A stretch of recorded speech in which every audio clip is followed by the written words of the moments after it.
Welcome to February, the month of love and sinister marmot conspiracies. More importantly, this is a month for some really big Steam releases, and that doesn't even count Steam Next Fest. But I'll talk about that in a few days. This month we have 12 different updates, early access, and completed releases, but sadly no gargantuan ground squirrels.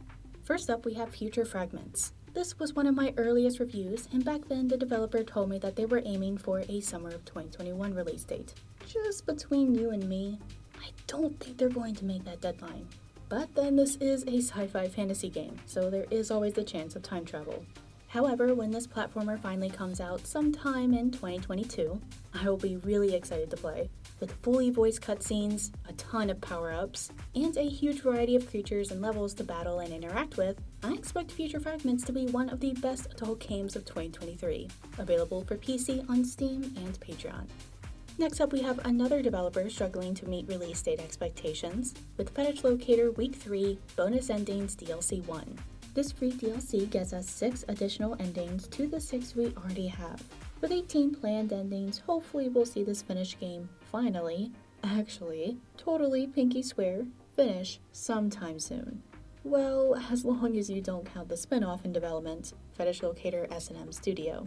Fetish Locator with Week 3 Bonus Endings DLC 1 is available for PC, Mac, SteamOS, and Linux on Steam, with the base game and Android version also available on Patreon and itch.io. I had originally planned on doing a full review of our next title, Iragon, last year. Unfortunately, the developer kept pushing back the release date, so I was only able to give you all an update. Obviously, February is the month for long-delayed projects.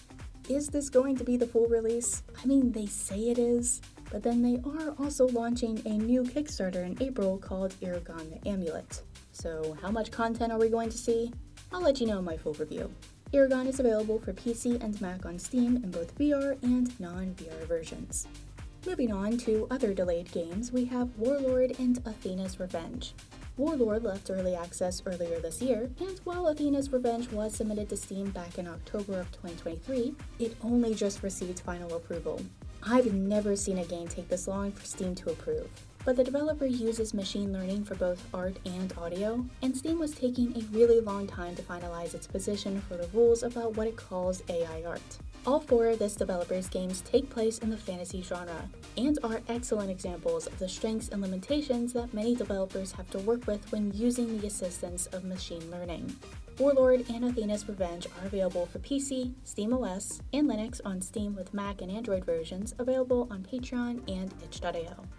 Next up we have Kurone's Feelings, Apprentice Witch of Starfall Village. This slice-of-life adventure game follows the journey of a mysterious girl who has just lost her memory and ability to show her emotions. However, she has magical powers, so a local witch takes her in as an apprentice.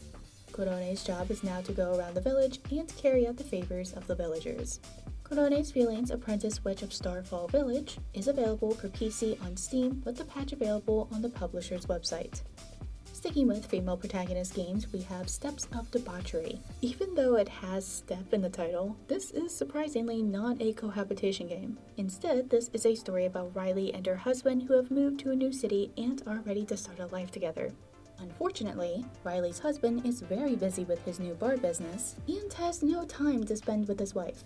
I'm sure you can see where this is going. Steps of Debauchery is available for PC, Mac, SteamOS, and Linux on Steam, Patreon, and itch.io. If you enjoyed that premise, in Wifey's Dilemma Revisited, you have just married your friend and now have to decide how you want the relationship to unfold. As a more active participant, or a more passive observer? There are multiple branching plotlines involving 2 different main antagonists, and a surprising degree of options with flavors and aspects of corruption. Wifey's Dilemma Revisited is available for PC on Steam with a Mac, Android, and Linux version on their Patreon. And our final NTRS game in this month's list is Lisa Total Investigation. Don't worry too much about the story, as this is one of the rare games that really seems to focus on the Netherase flavor. Normally you'll get this flavor as an option as part of a greater package of choices, but this game gives you a much purer exploration of this theme.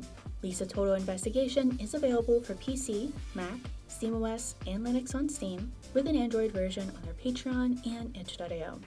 Next up we have Void's Calling Last Stand.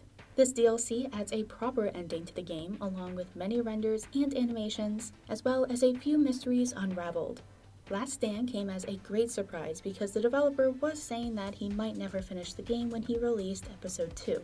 I'm always glad when a title actually completes in this vast sea of unfinished adult games. Void's Calling Last Stand is available for PC, SteamOS, and Linux on Steam, with an Android and Mac version on their Patreon and itch.io. Looking to play as a hard-boiled PI? Next up we have Sex Detective. So this is one of those games with some noticeable strengths and weaknesses. The animations are good and there is audio, but the text feels like it was poorly translated, which is really unfortunate given the surprising way the story unfolds. Spoilers. Sex Detective is available for PC on Steam. And finally we have Slaves of Rome. In this open-world RPG, you play as a Roman businessman looking to be the Steve Jobs of the classical age. This game has had a Steam page for years, and the developer has promised us a release for almost as long. Will we see this title actually come out this month? Aurora Muses Amica. Slaves of Rome is available for PC on Steam and their Patreon. There you have it. February has me hopeful to finally see the releases of some long-promised games. Will all of these come out this month? I sure hope so. I was going to ask Puxatawny Phil for his prediction, but then the National Oceanic and Atmospheric Administration says that he's only right 40% of the time. Might as well flip a coin. Until next time, no shaming, just gaming.